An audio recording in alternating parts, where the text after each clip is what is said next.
Welcome, everybody. My name is Don Evans, and I am the founding executive director of the Chicago Literary Hall of Fame. Welcome, and thanks for your patience. We are here tonight to do a reading that is part of our Chicago Classics series. The Chicago Classics was the brainchild of Randy Albers, who was our most recent past president, and Rick Cogan, who you all know from the Chicago Tribune and WGN radio. He has the show After Hours on Sunday evenings. Back when Story Week through Columbia University was still a going concern, the Chicago Classics was the event that was the culmination of a whole week of great workshops and panels and readings and other events that all were put together around authors. And that reading was an invitation to not only writers, but people throughout the Chicago community to come and read from their favorite Chicago book. We had decided a couple years ago to resurrect the Chicago Classics, and we were going to go back to the Chicago Cultural Center where it used to be when it was part of Story Week. And that was in 2020, and we all know how that story ends. We did not go back to the Cultural Center. We did not resurrect the live Chicago Classics. So we're doing the next best thing, which is we're doing a series of these themed classics through Zoom. And the theme tonight is Black History Month.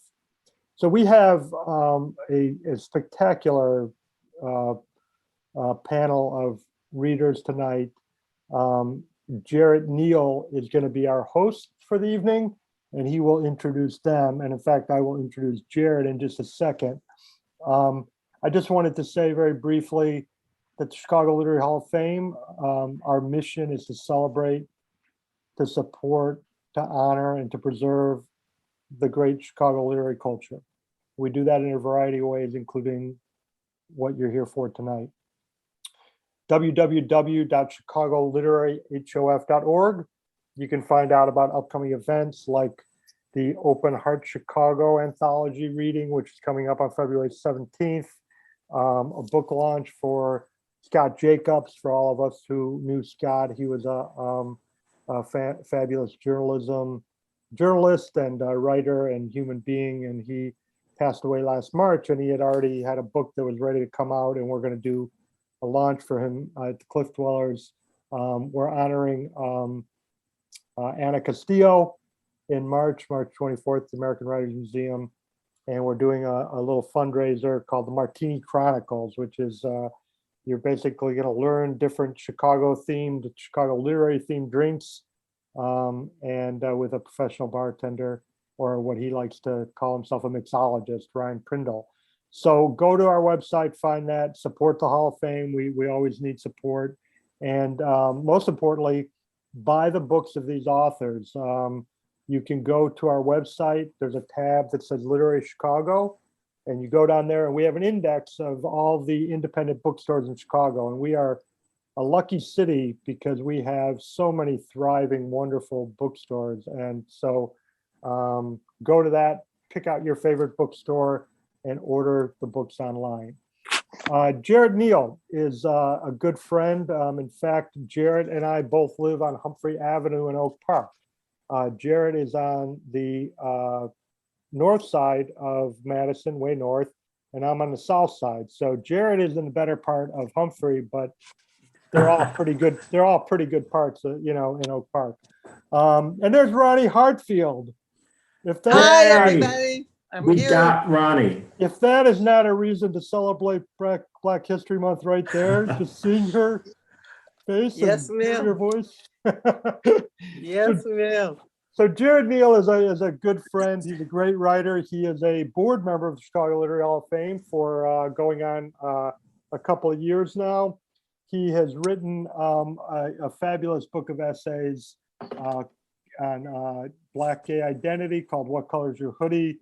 You can see his reviews and essays. There's Jarrett. He's pitching for himself. He's published in a lot of different places. New City, you'll see him in the Good Men Project, Right Launch, and other places. And he is going to be your host for the evening. So I'm going to hand this over to him.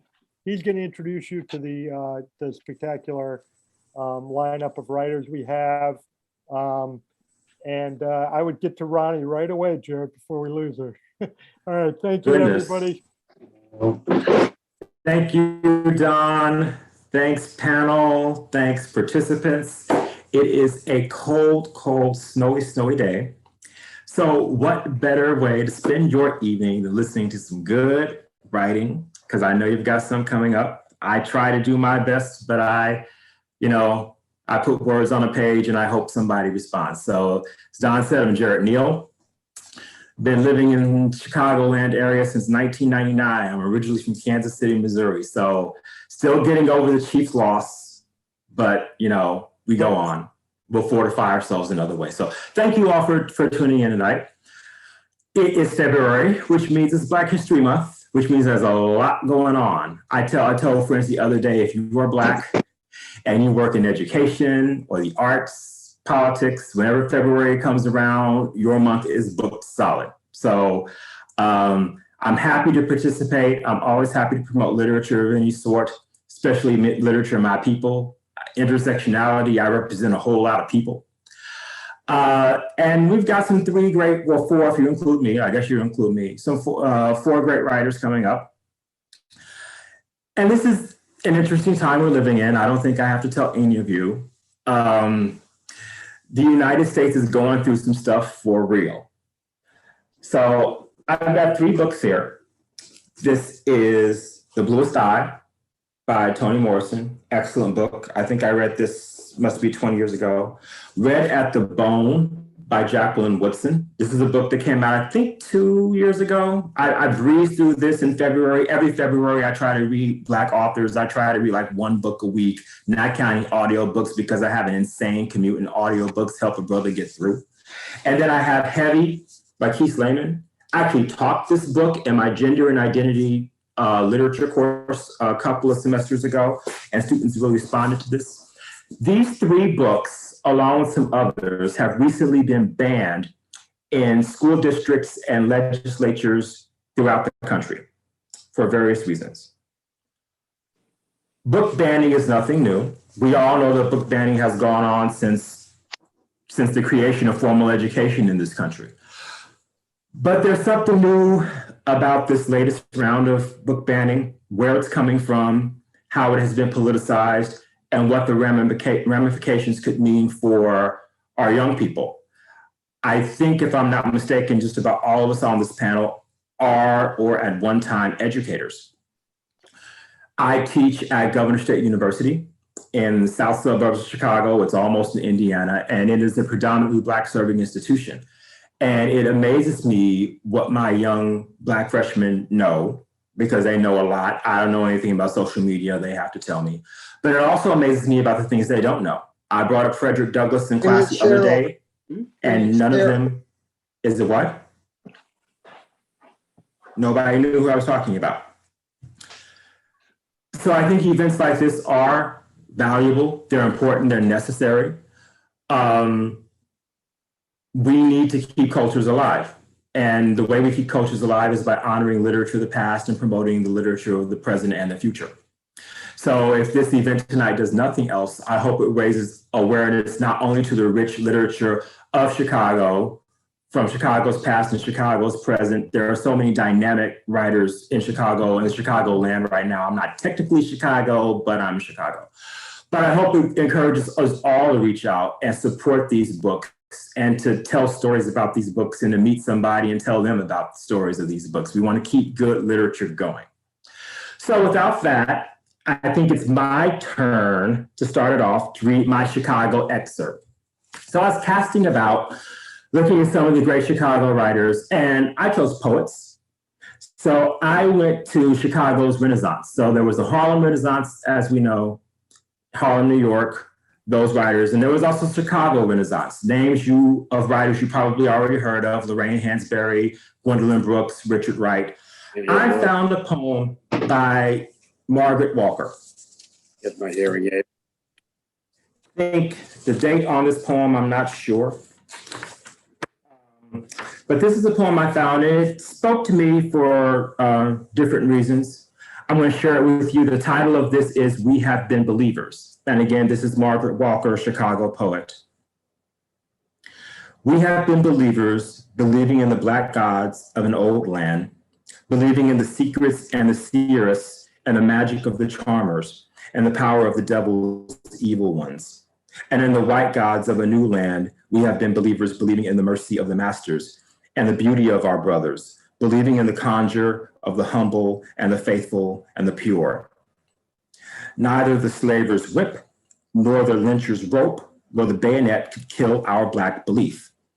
In our hunger, we beheld the welcome table, and in our nakedness, the glory of a long white robe. We are the believers in the new Jerusalem. We have been believers, feeding grinning gods, like a Moloch demanding our sons and our daughters and our strength and our wills and our spirits of pain.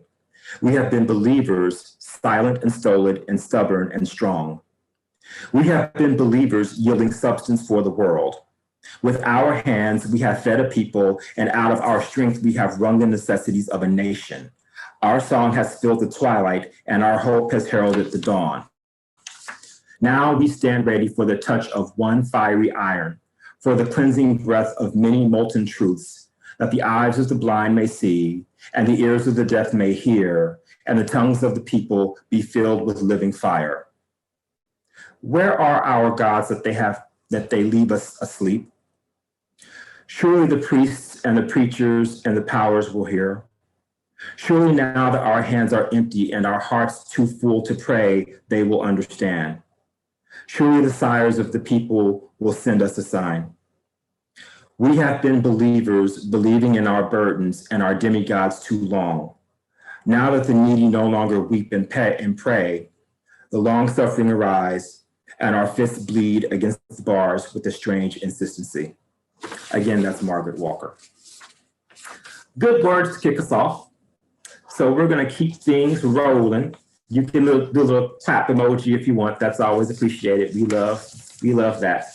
So we've got three panelists up here for you, and we're going to start out with the wonderful Ronne Hartfield. She's here with us. I think she's got things going.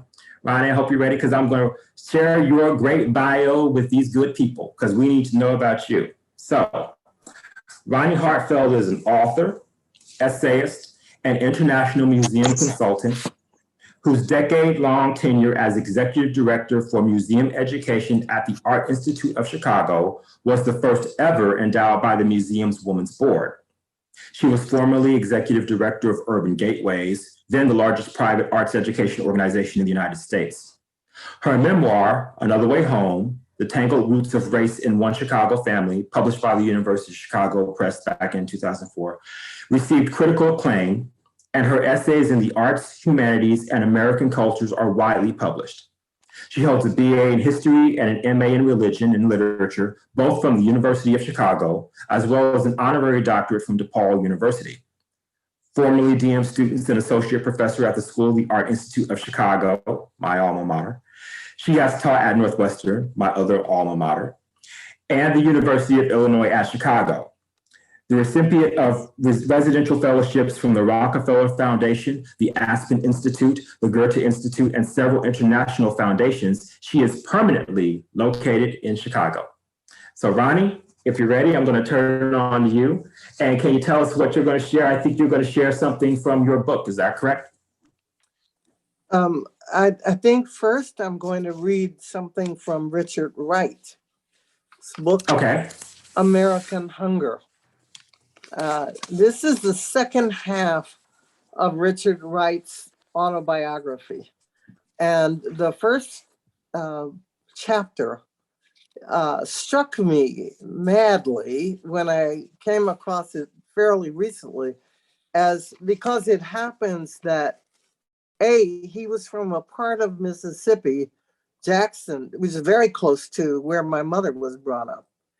And secondly, he entered Chicago at the 12th Street station of now what we call Illinois Central Station or Metro. He entered the same exact place that she did, but 10 years later. And that his writing about it, his reception, his introduction to Chicago is the direct opposite of my mother's. So I wanted to read these two sections because of the extraordinary parallel between them. So this first part is from Richard Wright's American Hunger. Chapter 1. My first glimpse of the flat black stretches of Chicago depressed and dismayed me, mocked all my fantasies. Chicago seemed an unreal city whose mythical houses were built of slabs of black coal, wreathed in palms of gray smoke. Houses where foundations were sinking slowly into the dank prairie. Flashes of steam showed intermittently on the wise horizon, gleaming translucently in the winter sun. The din of the city entered my consciousness, entered to remain for years to come. The year was 1927. What would happen to me here? Would I survive? My expectations were modest. I wanted only a job. Hunger had long been my daily companion. Diversion and recreation, with the exception of reading, were unknown. In all my life, though surrounded by many people, I had not had a single satisfying, sustained relationship with another human being. And not having had any, I did not miss it. I made no demands whatever upon others. The train rolled into the depot. I got off the train and walked slowly through the crowds into the station. I looked about to see if there were signs saying, for white, for colored. I saw none. Black people and white people moved about, each seemingly intent upon his private mission. There was no racial fear. Indeed, each person acted as though no one existed but himself. It was strange to pause before a crowded newsstand and buy a newspaper without having to wait until a white man reserved. And yet, because everything was so new, I began to grow tense again. Although it was a different sort of tension than I had known before. I knew that this city was governed by strange laws, and I wondered if I would ever learn them. Imagine the tension of that young man on this entry. He himself was just a little over 20 years old. And I will later read the section where I took notes from my mother's recollection of her entry, the same exact place 10 years earlier, and her experience as first of all, a woman, not a man. The man's experience is bound to be more frightened. And secondly, as a person whose color and class expectations were very different. So I'll read that later. Great, thank you. You know, just to interject, my first experience with Richard Wright I was in high school and we read Native Son. And over the years that I've encountered Wright's work again and again, and I'm so glad that piece that you read, I'm always struck by his ability to, in a sense, personify the city of Chicago and make it a character itself, bringing out the grittiness of Chicago. And also we see the segregation that went on in the era and how Chicago was a destination for so many African Americans from the South, particularly in, I think, states like Mississippi, who came up here and were just awed of what they saw, but quickly realized that this Chicago was not the paradise that they thought it would be. Interesting stuff. So being an instructor, I just put that out there. So thank you, Ronnie. It's so move vivid, along. isn't it? Isn't it? It's so vivid. It puts you right there. Yeah, he's great. I want to reread. They came out with a nice hardcover of The Man Who Lived Underground, and I have it upstairs in my bedroom with about, I don't want to say how many other books, but it's on my TBR, and I'm going to get to it. It's a really good one. Next up, I want to introduce you to Tracy Clark. Tracy is a native Chicagoan, and she is the author of the Cass Raines Chicago Mystery Series, featuring ex-cop turned PI Cassandra Raines. A multi-nominated Anthony Lefty and Shamus Award finalist, Tracy is also the 2020 winner of the G.P. Putnam's Sons Sue Grafton Memorial Award, and has just been nominated for the 2020 Edgar Award for Best Short Story and the 2022 Sue Grafton Award. Good for you. Tracy is a member of Crime Writers of Chicago of Color, Sisters in Crime, and Mystery Writers of America, and sits on the boards of the Boucheron, I think I pronounced that right, I may have butchered that, the Bouchercon National and the Midwest Mystery Conference. Her latest Chicago mystery, Runner, was released in June of 2021, and her next novel, titled Hide, featuring Detective Harriet Foster, releases in December of this year. Tracy's books feature intelligent, gutsy, hard-driving female characters of color and a cast of supporting characters that reflect the diversity and richness of the world in which we live. The Cass Raines series grew out of her desire to see capable, competent African-American characters on the page, not as sassy sidekicks, but as the heroes in their own stories. A lifelong Southsider, Tracy works in the challenging newspaper business as an editor and roots for the Cubs, the Sox, the Bears, the Blackhawks, the Chicago Sky, and the Chicago Fire equality. And as a little anecdote, she says here that she once flew to Baltimore for lunch just to try the crab cakes, only to find out that they couldn't hold a candle to an Italian beast from Owls. And I will second that, yes, because I had a bad experience with crab cakes in Baltimore myself.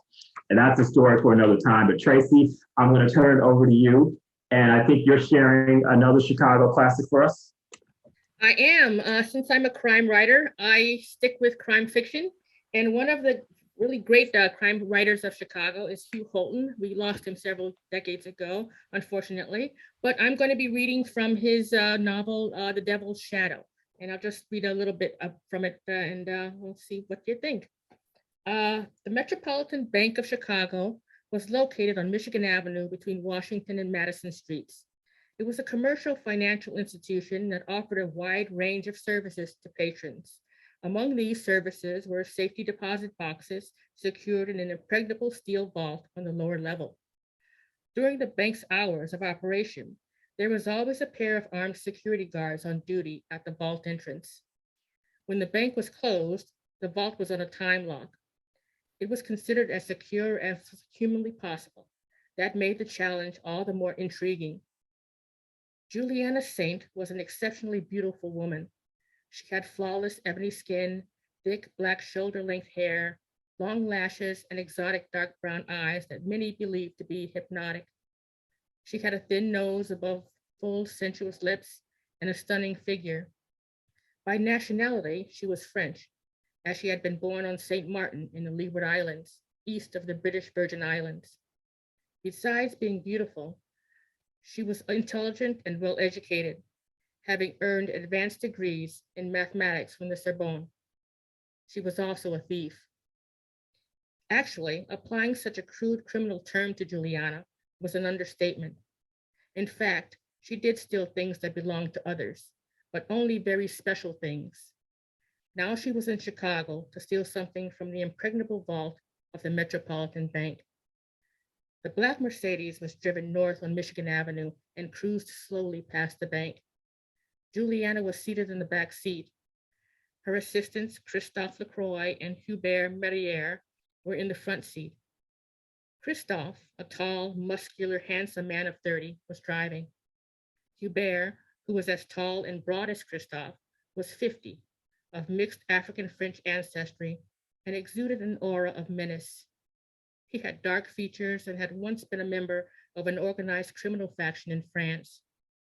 He had been a bank robber, a pickpocket, a cat burglar, and a safecracker. During his criminal career, he had killed 7 men. Christophe and Hubert were above average criminals and could have made a decent living on their own, but they realized that they were not in the same league professionally as the woman seated behind them. In her particular criminal specialty, she had no peer anywhere in the world. She was known as the Devil's Shadow because she seemed to be capable of moving with such stealth as to be invisible, and there was nothing in the world that she couldn't steal, no matter how well it was guarded. The Mercedes was driven around the block to arrive a few minutes later on Washington between Michigan and Wabash. Juliana and Hubert exited the car and walked around the corner to the Metropolitan Bank building. Christophe backed the car into a loading zone in front of the Pittsfield building and settled in to wait. If a police car showed up and displayed any interest in him, he was prepared to provide a halfway plausible lie to explain his presence. If the lie wasn't sufficient to satisfy the officers, then the Frenchman was prepared to take more drastic measures. Although he had never killed anyone before in his life, and he didn't plan to start now. After all, he was a thief and a lover, and not necessarily in that order. Juliana Saint and Hubert Metier walked side by side toward the Metropolitan Bank. She was dressed in a black wool turtleneck sweater, tight black slacks, a waist-length black leather jacket, and black soft-soled shoes. She carried a large carry-all canvas bag draped over her shoulder. Her male companion was dressed in similar dark garb, and he also carried a black canvas bag.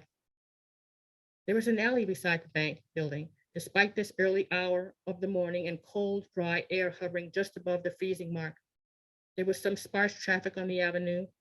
Most of it was vehicular, but there were a couple of people on foot within sight of the pair in black. Juliana and Hubert were aware of their presence and scrutinized them carefully. One of them was a well-dressed man whose back was to the thieves as he walked rapidly toward the entrance to the Grant Park underground garage. In a moment, he had vanished down the steps. The other pedestrian was a homeless person who was carrying a pair of shopping bags and approached with a slow shuffle from the far end of the block. He didn't appear to notice Juliana and Hubert. They kept walking at the same pace. At the mouth of the alley, without breaking stride, they stepped into the darkness. And I'll stop there.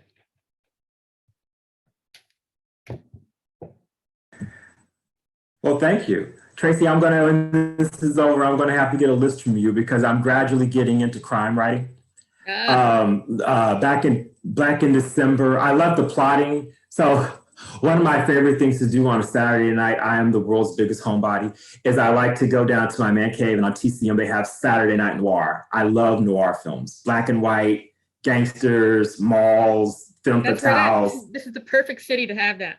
Oh yeah, Chicago is full of them. They did. There's an old movie with James Stewart called North Side 777, and it was like a docudrama. And it was filmed here in Chicago, and it's great to watch it and see Chicago back in the 40s and 50s. But I'm going to start with yours. Back in December, I read Razorblade Tears by S.A. Cosby, one of the best books I've ever read. Yeah, it's good. So, but I'm starting with yours. So you give me a list of your. Thank you. Yep, good. So, our next panelist is Miss Claire Hartfield. Just a few things you might want to know about Claire. Claire is a nationally recognized children's book author and education leader. Her most recent book, A Few Red Drops, The Chicago Race Riot of 1919, is the winner of the 2019 Coretta Scott King Author Book Award and is a Los Angeles Times Book Award finalist. Hartfield's book has also been honored as a Junior Library Guild Choice, an Illinois Reading Council Top Book, and Chicago Public Library Best of the Best Books of 2018. Hartfield is a graduate of Yale University and the University of Chicago Law School. Her career has centered on providing opportunities for underprivileged children through education. She is currently board chair and senior consultant for one of Chicago's highest achieving charter schools. Wow. I do know how to talk sometimes when I put my mind to it. Claire, I'm going to turn it over to you because I know you'll give us some good words tonight. Thank you. Thank you. Two hard acts to follow. But it's really a pleasure to be able to be here with such great writers, and really to be able to listen to the work is at least as fun as reading it. So the book that I wrote most recently, A Few Red Drops, is about the Chicago Race Riot of 1919. There it is. And it's written, I wrote it with young adults in mind because we are going through a time period right now where we are seeing the not so good fruits born out of things that happened 100 years ago. But a lot of adults are also reading this, and I encourage any adults who are listening to this to think about reading it and talking to the young people in your lives about your own experiences related to earlier periods. Because I think combining what has been learned over many, many years with the new ideas that young people have is really our best way and best hope of moving forward in a good way. So the book is focused around the 1919 riot, but it talks about really Black history leading up to it, because what I found as I was doing research is that you have to go way back to the beginnings of Chicago to see the discriminatory and restrictive systems that were built layer upon layer upon layer that finally exploded in 1919. One of the big things, the sort of big catalyst for the riot happened 2 years earlier when the United States entered World War I, and over 1 million young men had to go off to war, and they left all these factories, of which Chicago was the main hub at that time. They left them empty, and with not enough people in Chicago to fill those jobs, the industrialists looked to the South, to Black people who had previously been sharecropping and barely making it. In 1917, 90% of Black people lived in the South in the United States. And within the space of the years we were in World War I, the Black population in Chicago doubled. So I am going to read a short portion of my book that talks about the impetus for people from the South coming up to Chicago. And then later, when it's my turn to read someone else's, I chose a piece from Isabel Wilkerson's book, The Warmth of Other Suns, which talks about what they brought with them. And I think it's interesting because so many times we think about how the city affected them, but what she talks about in that piece is about how they affected and left their imprint on our city. So I'll start by reading just about two people that were among the thousands and thousands of people who migrated up to Chicago at that time.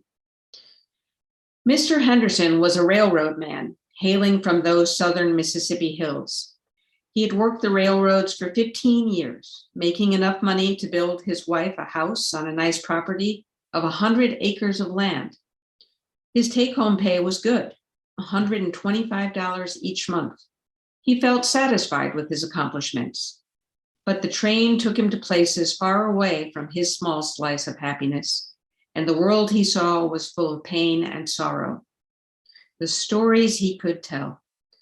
On a stop through Mobile, Alabama, a Black man accosted him crying and begging for a ride up north. It seemed his business had been snatched right out from under him, taken over by a white man, and there was nothing he could do. Neither man nor law would come to his aid in Mobile. He was left with no way to earn a living. The man's plight touched Mr. Henderson's heart.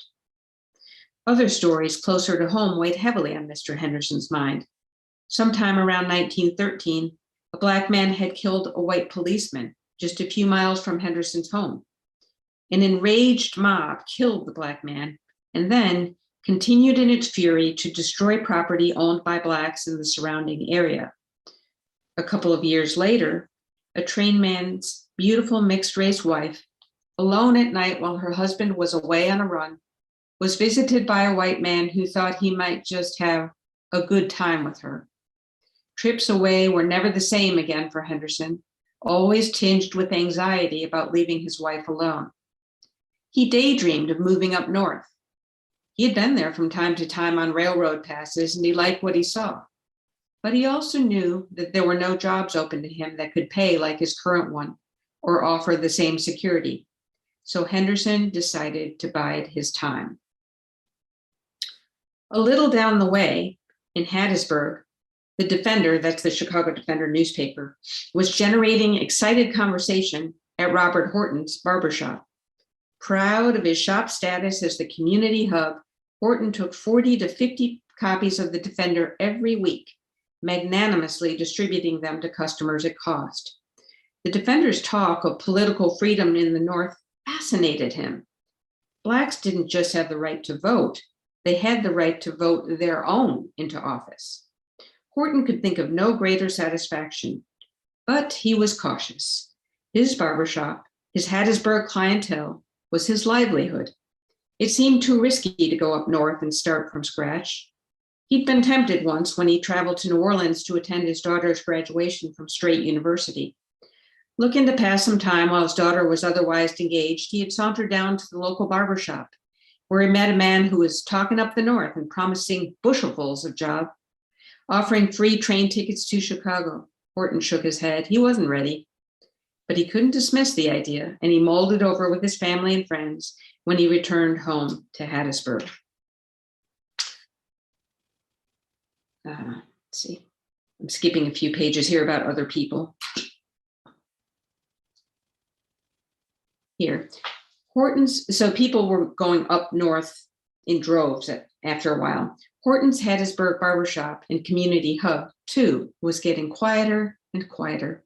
The city was clearing out.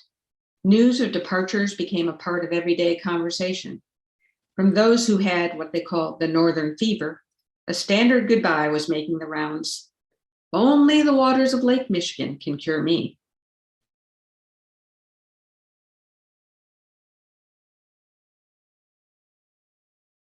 Did not prevail. Railroad man Mr. Henderson knew this. A friend of his had gone up north and sent back a half-fare ticket for his wife to join him. But when she got to the station agent refused to accept the ticket, and there was nothing she could do about it. Henderson thought about his own life. 15 years he had put into the railroad, and he had no seniority, no rights or benefits to show for it because of his race. He thought about the Black folks his train carried up north, leaving everything they knew for an uncertain future, and they were making it. There were jobs for the taking. He decided it was time to act. He asked for his seniority, and just as he always feared, he was fired on the spot. But he was moving on, and when his superintendent reversed the decision and offered Henderson his job back, he turned it down. He was on his way to Chicago. The barber, Robert Horton, was a deacon in his church. Cautious by nature, he watched his people leave, in a trickle at first, and then in a massive wave. He was convinced that this was not about one person or one family or even about one town. This was about a people, and as Horton saw it, they were guided by the hand of God. The time he had been praying for had come. In 1917, he packed his things and headed for Chicago.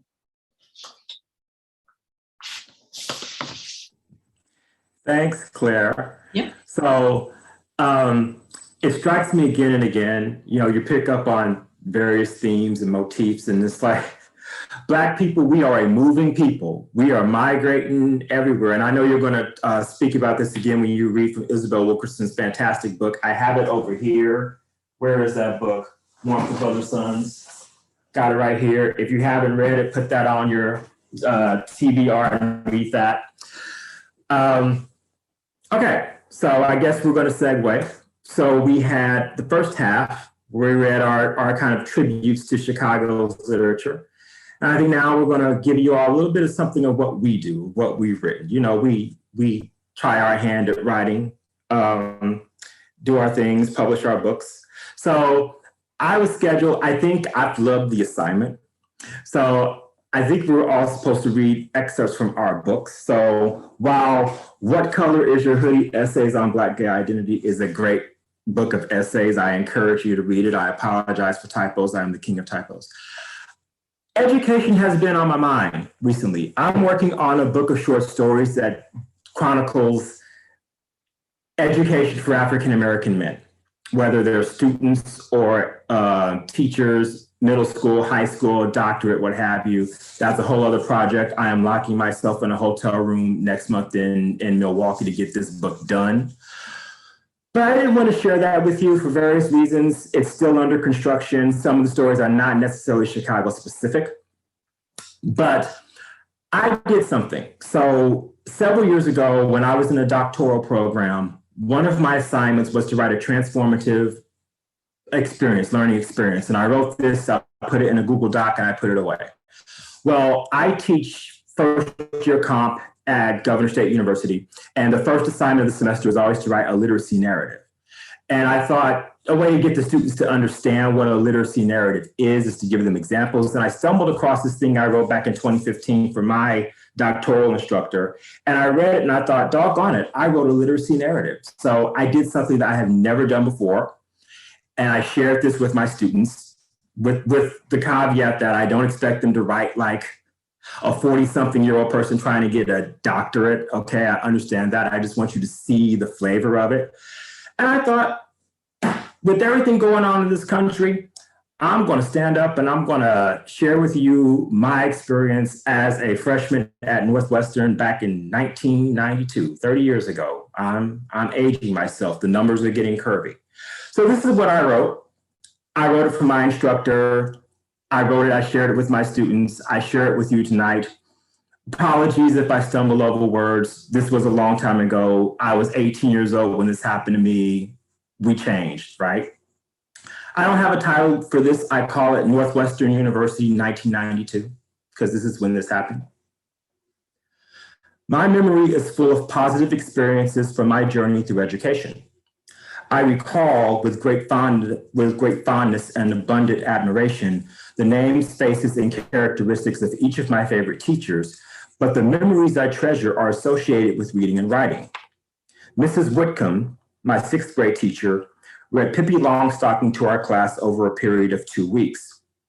Mrs. Lyons, my 11th grade teacher for American literature, introduced me to the works of John Steinbeck when our class read The Grapes of Wrath, and I realized that poverty could impact white people in the same way it did Black people. Mrs. Tooley, my AP English teacher, taught me how to structure a basic 5-paragraph essay, a skill I employ today in my job as a university tutor, although I encourage them to get away from the 5-paragraph essay. Though my social interactions during K through 12 education were far from ideal, my academic life thrived, and I am all the more better for it. When I began my post-secondary studies at Northwestern University, I was filled with an admixture of giddy anticipation and stomach-churning panic. Northwestern is a large research university just north of Chicago in Evanston, Illinois. Situated along Lake Michigan, the campus comprises both modern buildings constructed with sustainable materials and large windows that admit as much sunlight as possible, and majestic 150-year-old marble lecture halls that remain chilly all year long. Long curving paths lined with towering sturdy trees stretch between the South Campus and the North Campus. In autumn, the campus bursts with red, gold, orange, and rust-colored leaves. Students and faculty stride the grounds dressed in sweaters, toting books under one arm while holding a steaming cup of coffee in the opposite hand. The university boasts an impressive roster of alums. Seth Meyers, Stephen Colbert, Julie Louis-Dreyfus, Saul Bellow, Rahm Emanuel, George R.R. Martin, and Adlai Stevenson are just a few of the notable individuals who graduated from NU. Northwestern was everything I had imagined a university could be, and it embodied all conceptions of colleges and universities that I had seen on television and in films. Yet I entered Northwestern with challenges. I had been encouraged by English teachers both in middle school and high school to hone my talents as a writer and bolster my love of books. Yet I wanted very much to make my family proud and, like many minority students, uplift them through my successes. So I majored in industrial engineering. and sought to satisfy my appetite for literature by enrolling in an English elective my first quarter, Introduction to American Literature. The curriculum for the first quarter covered American literature from the Revolutionary period to the Romantic period. The second quarter would pick up where the other quarter left off, leading students to contemporary literature with the works of Toni Morrison, Philip Roth, and John Updike listed on the syllabus. For the module I was taking, texts from the autobiography of Benjamin Franklin, narrative of the life of Frederick Douglass, the Pioneers, the Scarlet Letter, and Charlotte Temple were included in the syllabus. Students, a class of roughly 150 students in a literature class, were required to read a book a week regardless of its length. The class met 3 days a week for 90 minutes, and each student had to enroll in a 50-minute discussion section led by a graduate teaching assistant that met once a week. Grades were determined on the strength of participation in the discussion section, performance on 2 short papers, and 1 final paper of significant length. A quarter lasted 9 weeks. Intensity was a given. With the means and practices of higher education so foreign to me at the time, it didn't occur to me that my professor actually had very limited power. A diminutive, nebbishy, bespectacled white man with a bald spot who dressed in oversized trousers and carried a scratched up leather satchel, he arrived to the lecture each day in haste and plodded up the stairs to the elevated stage at the front of the hall. There he produced a sheaf of papers from his satchel that he gingerly tossed upon a wooden podium.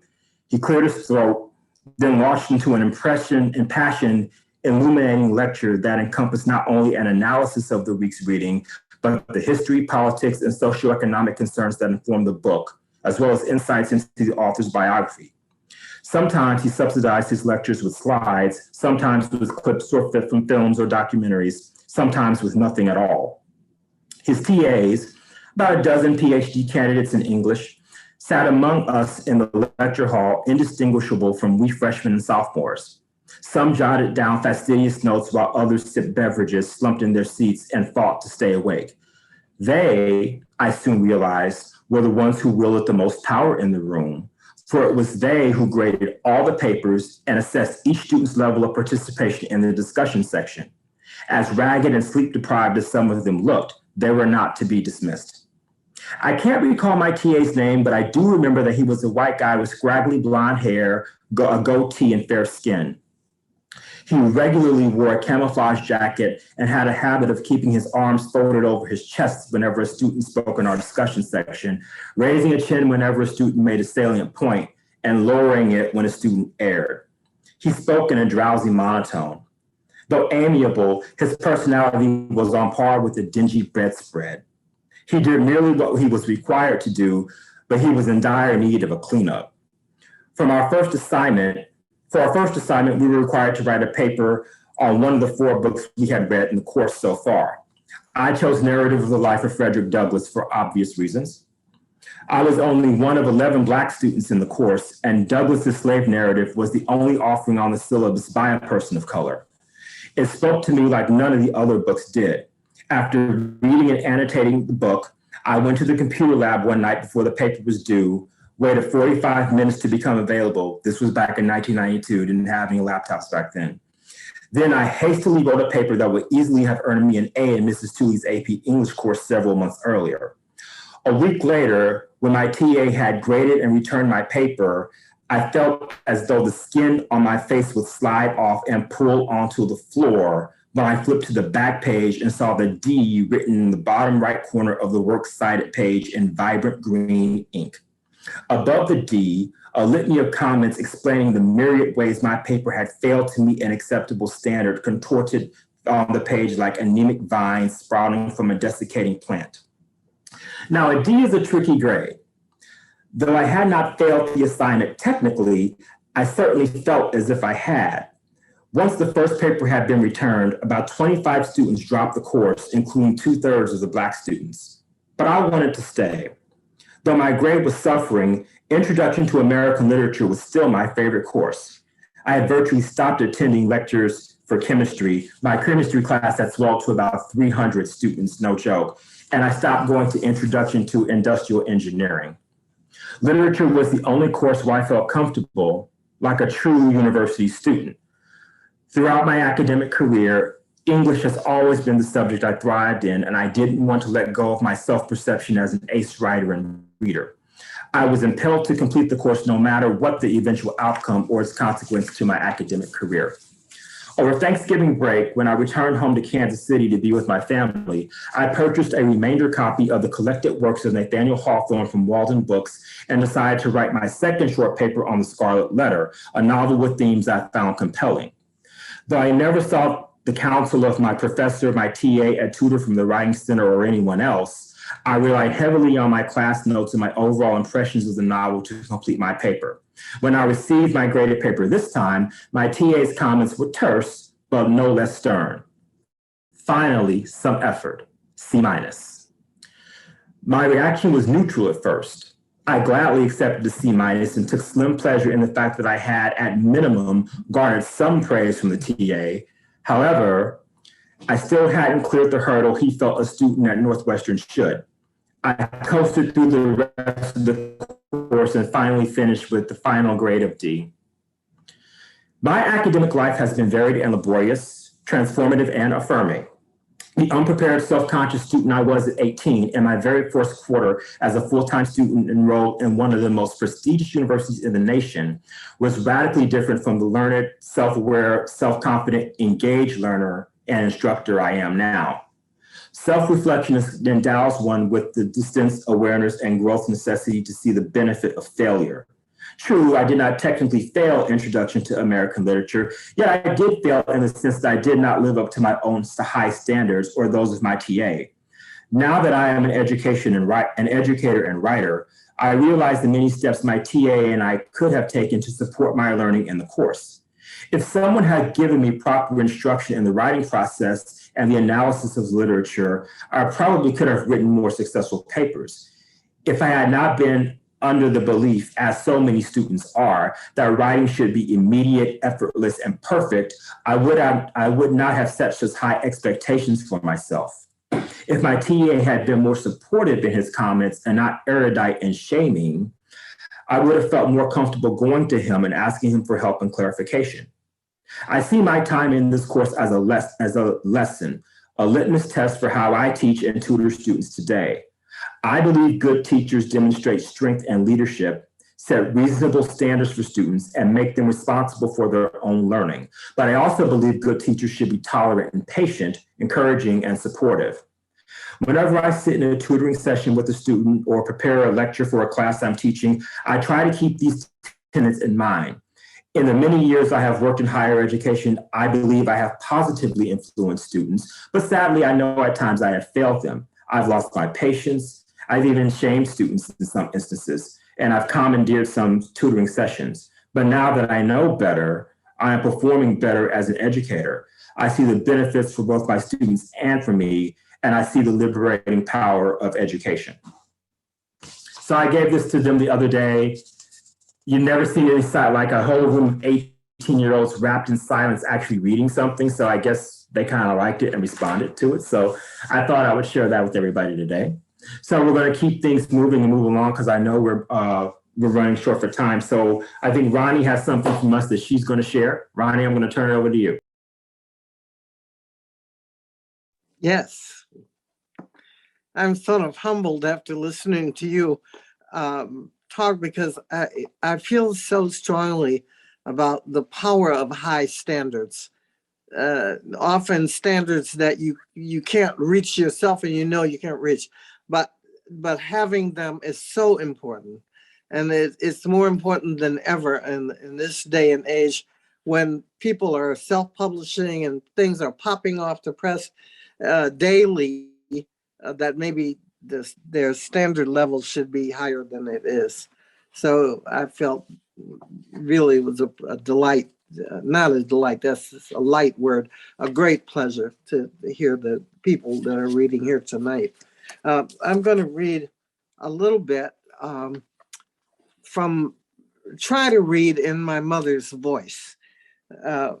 My book is one of my colleagues described as a Valentine to my mother.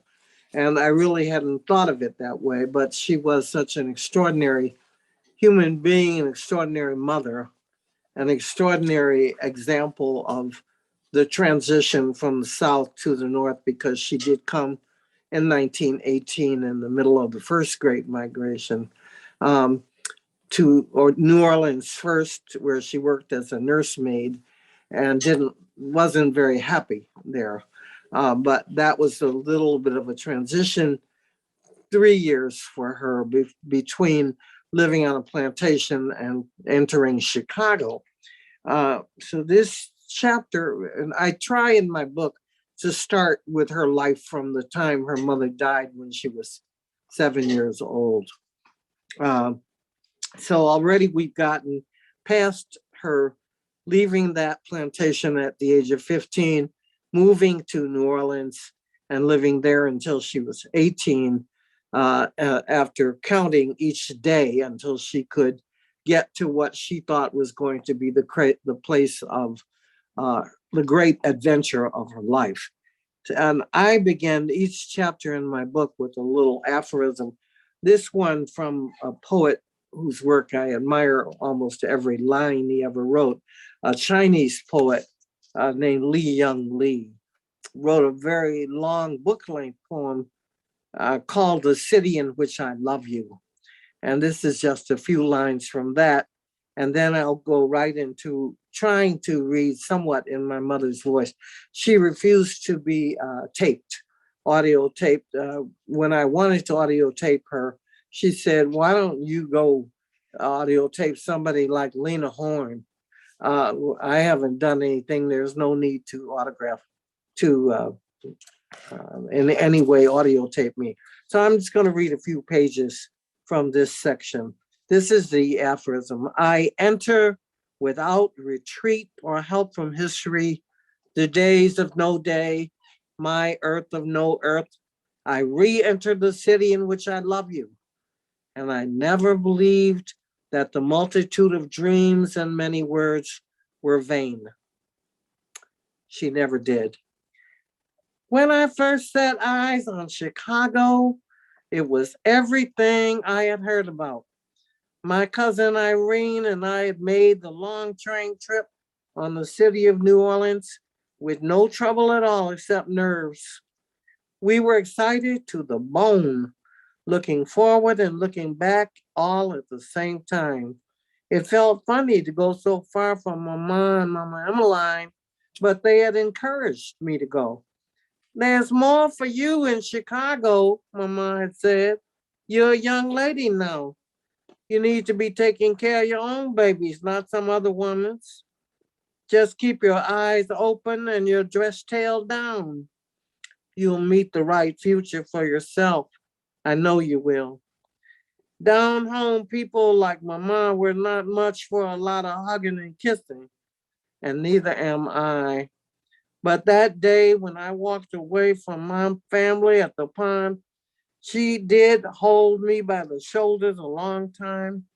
And that look she gave me was so full of love, it made tears come full to the front of my eyes. Still, the minute we stepped down off that train, the city of New Orleans to the city of Chicago, my heart leaped right up to my mouth, and I knew that I was going to like it here. I liked the way the air smelled. I liked all the people rushing around on the platform. Everybody looked like they had somewhere to go. We did too. My Uncle Jake Lehman was coming to pick us up. Now Uncle Jake had come with a friend to pick me up in the friend's car. We crowded ourselves in there, me and Irene. We could hardly get our suitcases in, but that was just exciting. The drive through the streets of Chicago was just the best.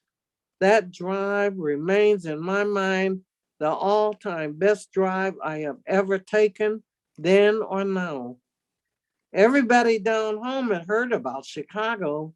We got to read the Chicago Defender pretty regular. So we got the news about how colored people were living up there.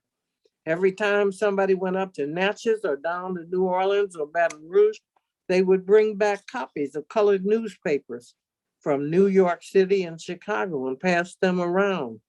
Not all the old people could read. They had never really had a chance to go to school at all, having had to work in the fields no matter what the season was. Then, too, a lot of the not so old people were sharecroppers, and there was not a month in the year when something was not growing or needed to be planted or harvested. Since my grandmother and great grandmother could read and write, our house was the place they came to when they got hold of a newspaper or received a letter that needed a special response. Nobody had any shame about it. They always brought something to your house with them so they could keep their heads up. Our shelves were full of jars of watermelon and tomato preserves, spiced peaches and persimmon. Sometimes somebody would bring a whole pie or half a ham, and everybody in our house would sit ourselves down to a Sunday dinner, whether it was Sunday or not. When we got a copy of the Chicago Defender, it was always entirely interesting to my brothers and me, and to all of our cousins. Old people knew they were never going up north, but the young people had big ideas about going there, even if only for a visit. We read about the colored nightclubs. We saw pictures of people all dressed up, stepping out of rich looking automobiles, women wearing fur coats around their shoulders, men too. That part was something to look at twice. My brothers swore they would never be caught alive or dead in any womanish fur coat, anywhere, anytime. Still, those papers just about made your mouth water to come to Chicago. I'm just going to read you one or two quick paragraphs here. We knew that they had low-life white and colored people in Chicago. They had crime and cheating just like anywhere else. The newspapers wrote about that too, and people who had been up there reported back on it. But our family who were gone to Chicago were all doing really well, owning their own houses and saving money, and I was dying to go and see for myself. We spent the week at Uncle Jake's house on Vernon Avenue, and every day we just walked up and down the streets all day long. Everything looked so different than anything we had ever seen. You can't imagine. All the houses were so close together. I had never seen houses like those up and down Grand Boulevard. Seemed amazing to me that colored people lived in these houses.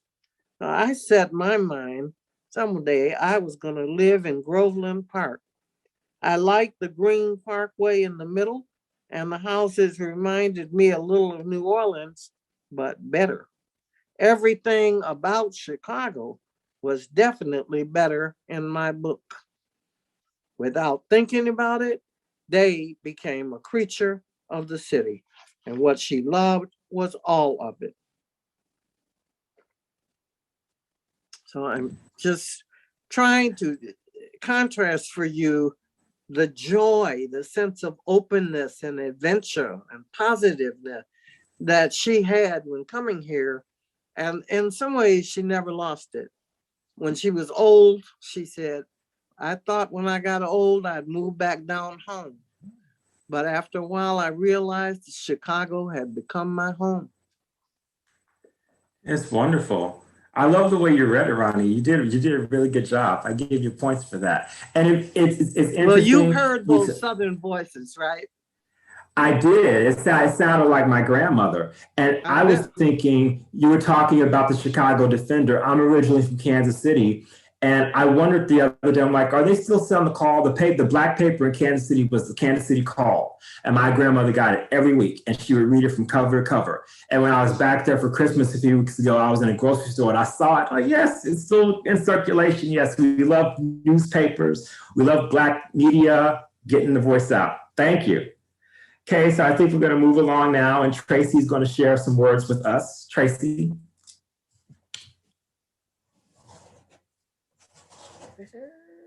Okay. I will read an excerpt from our latest book, Runner. Main character is a private investigator working the mean streets of Chicago. Named Cass Rains, and this is her meeting her new client. I yanked the door open and flung my half-frozen self into the snug white castle, the hawk clawing up the back of my neck, my lungs shocked rigid by the sub-zero wind chill. I stomped my feet to clear the slush off my boots, and then stood there a second, inhaling warmth, the smell of fried onions and thin square meat sizzling on the griddle, already starting the thawing process. I'd just been a short dash from my car, but the tips of my fingers were already beginning to tingle, and my toes felt like 10 frozen fish sticks right out of the freezer, despite my having cranked up the car's heater to the highest level. My fault, totally. I'd miscalculated and dressed for cute when I left the house. Jeans, short jacket, a beanie, puckishly placed atop my head, thin gloves and the boots, good looking in an everyday schlepping around kind of way, but several critical inches shy of adequate. I didn't know what I was thinking. I didn't just meet Chicago. I was born here, raised here, live here. I know full well winter does not play. I slipped the beanie off and scanned the tables, finding what I would have expected to find in a White Castle at 2 o'clock on a Saturday morning. Club rats easing down from a stupid night out, street folk looking for a sheltered stop before they ventured out again, and those coming from or going to shift work for painfully low but honest pay. The castle was cheap, open 24/7, heated, and unless you came in and started tossing the place or harassing people, you were left alone.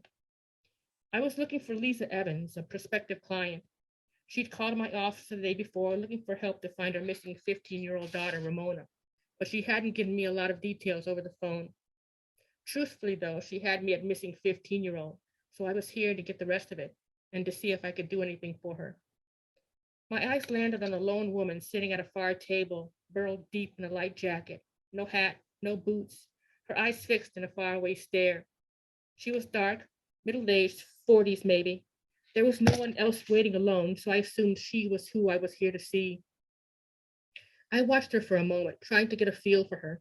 She looked sad, defeated, and she wasn't eating. There was only a paper coffee cup in front of her. I watched as one foot tapped busily under the table, and she tugged at her jacket sleeves. The smell of the onions made my stomach growl, but I bypassed the counter, ignoring the pool of greasy sustenance, and went over to the table with the sad woman sitting at it.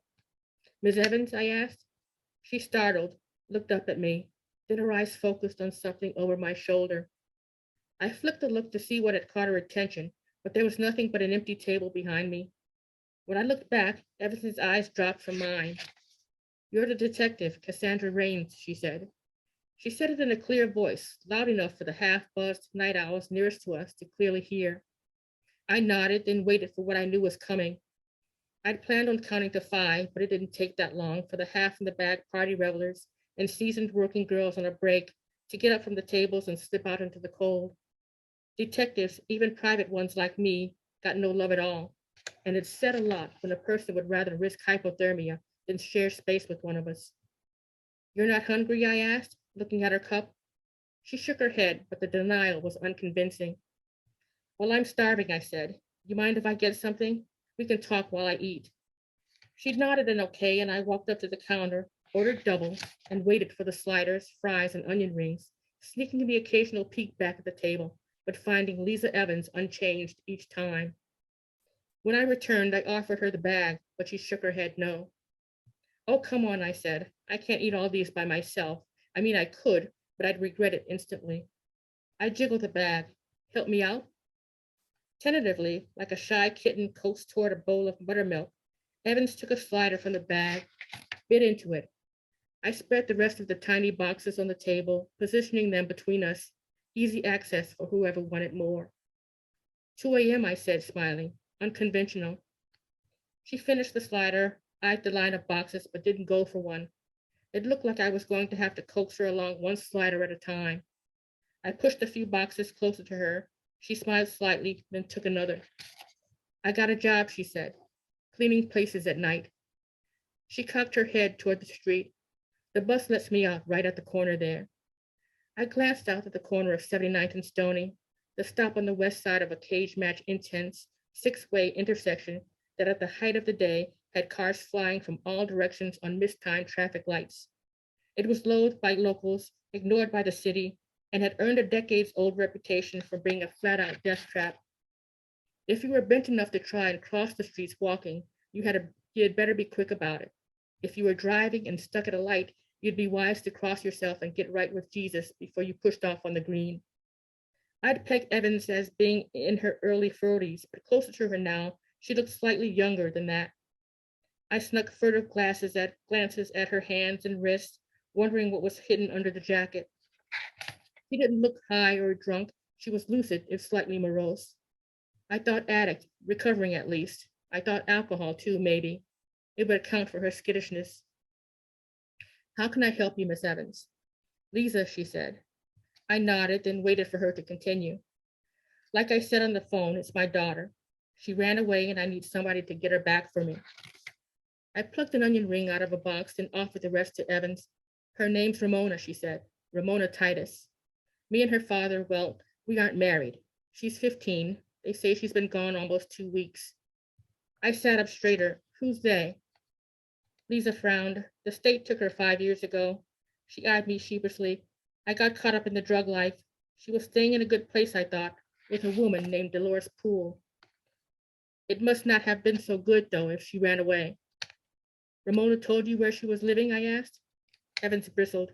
I have a right to know where she's at, don't I? I fiddled absently with the empty slider box on the table in front of me, giving Evans a moment to pull it back in. Poole couldn't have been happy to see you, I said. She acted like I was something she stepped in. She told me straight off Ramona had run away, like that's all I needed to know, that I'd go away and leave it like that. She never even tried to call me. She should have. Ramona's my daughter, not hers. I let a moment go. Yes, I said, she should have told you. Evans dipped a hand in one of her pockets, drew out a small wallet. I don't know how this is supposed to work or how much you charge. My job's not much, but it's steady. Evans opened the wallet, drew out a small stack of bills, maybe a couple $100 worth, and sat it on the table between us. I've been saving for an apartment for me and Ramona, and I'm real close, but right now I gotta find my baby. I kept my eyes on her. A couple hundred was less than a day's pay for the kind of work she needed done. I sat there for a moment, trying to figure out in my head whether I could absorb the financial hit, calculating quickly how many days I could afford to work for Evans for free. Thanks, I said, but first, has Ramona run away before? Evans paused a moment. I don't know. I wasn't exactly in a place where I could tell. I smiled. That's okay. Any idea where she might go?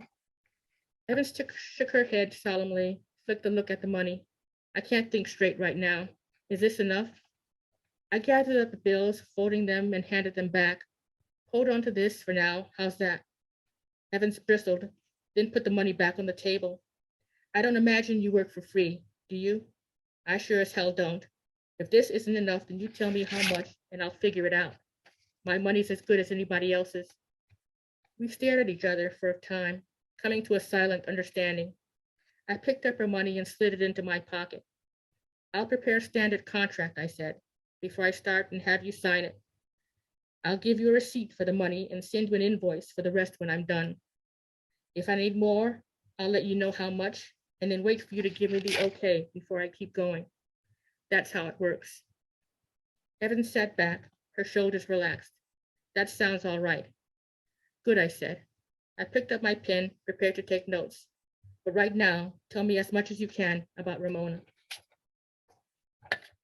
Thank you, Tracy. I was just putting your book on my Goodreads, so I know it's a series. So do I have to start from the first book and go all the way through, or can I jump into Runner and know what's going on? You can jump in at Runner. There are things that sort of run through each book, but they're all self-sustaining. So if you want to start at 4 instead of 1, up to you. As long as you started reading. I'm gonna start reading. We'll have a talk. Thank you. So Claire is going to close us out today. I think you're reading Isabel Wilkerson, is that correct? That's correct. It's a really short excerpt, and I chose it because we often think about what the city does to people, and this is a little bit more about how the people change the city. So these are people who've come up to Chicago. I think also this is a little bit broader, and people who are coming up in the migration to the north. As best as they could, the people brought the old country with them, a taste for hominy grits and pole beans, cooking and salt pork, the sure enoughs and I reckons, and the superstitions of new moons and itchy palms that had seeped into their very being. In the New World, they surrounded themselves with the people they knew from the next farm over or their daily vacation Bible school, from their clabbered holiness churches, from the colored high schools or the corner store back home. And they would keep those ties for as long as they lived. The ones from the country fired their shotguns into the night air on New Year's Eve like they did back home in Georgia and Mississippi, and ate black-eyed peas and rice for good luck on New Year's Day. Whole churches and social rituals in the North and the West would be built around certain Southern towns or entire states. Well into the 1990s, at the Bridge Street Church in Brooklyn, for instance, when people from South Carolina were asked to stand and make themselves known, half the flock would rise to its feet. To this day, people still wear sequins and bow ties in the annual Charleston Ball in Washington, where a good portion of the Carolinas went. It turned out they were not so different from Sicilians settling in Little Italy or Swedes in Minnesota. In the New World, colonies organized themselves into Mississippi and Arkansas clubs in Chicago, Florida clubs in Harlem, Carolina clubs in Brooklyn and Philadelphia, and numerous Texas clubs, General Louisiana clubs, several New Orleans clubs, and among others, a Monroe, Louisiana club, and a Lake Charles, Louisiana club in Los Angeles. They met over oxtails and collard greens well into the turn of the new century, or for as long as the original migrants lived to recall among their dwindling membership the things they'd left behind. The ailing parents and scuffling siblings, and sometimes even their own children. The courtly tipping of one's hat to a stranger. The screech owls and whippoorwills wailing outside their windows foretelling an imminent death. Paper shell pecans falling to the ground, mimosa trees, locust trees, dogwood trees, and china berries. The one-room churches where the people fanned themselves through parching revivals and knelt by the ancestors buried inside the sanctuary light. These things stayed with them even though they left, because a crying part of them had not wanted to leave. I'll leave it at that. I know, I'll just say one last thing. Is I know that, I growing up decades and decades later on the South Side in Chicago, when I read that section, I was like, oh, that's where that came from. Like, firing firecrackers off on New Year's Eve, which is definitely a tradition in Chicago now, came from down south. So, and the Black Eyed Peas, that's cross Black America. Yeah. I have my Black Eyed Peas on New Year's Day, and then I said I want a little extra luck this year, so I ate some more the day after New Year's Day too. And I used to hate them when I was a kid. My grandmother was like, "Eat them." Now I understand what she was saying. Folks, I want to thank you so much. This was a great evening. We heard some great words. I got new books that I got to put on my list to go buy in my favorite independent bookstores. If you are wondering some of the great stores that you can go to buy some of these books that you've mentioned here tonight, that we've mentioned here tonight, I encourage you to go to the Chicago Literary Hall of Fame's website. We have so many resources for you. I can sit here right now and rattle off probably 4 or 5 of my favorite stores that I go to. But the website not only has that, we've got a lot of things coming up for you, our calendar of events. I will definitely be at the Martini event on April 1st. I have it in my phone. I didn't know about that. I am a Martini man to my heart. So I will be there. I hope you'll be there too. And also check out our blog. We've got blogs coming up. Various events, various topics going on. So as I said at the start, we're in a precarious time with literature. We saw lots of themes tonight, themes of education, migration, finding community. And I think if Black History Month, if it's anything, it's about reaffirming and reestablishing our communal bonds as African Americans and recognizing our allies. And, the Black community is full of so many different people and so many people who have a love for our culture and want to enrich our culture too. So I invite everybody, come on and participate. We've got a lot for you. Again, Chicago Literary Hall of Fame's website, anything you need will be there. We care about literature and we care about the literature of Chicago. So please partner with us. We welcome your participation. So with that, I'm going to say goodnight to you all because I've got a workshop that I have to do. Take care of all you. Thank you, Claire. Thank you, Ronnie. Thank you, Tracy. And a big thanks to Don and Rich for keeping everything going. And we'll be talking to you all soon. You have a good night and stay warm, okay? Thank you. You too. Bye-bye. Thank you all.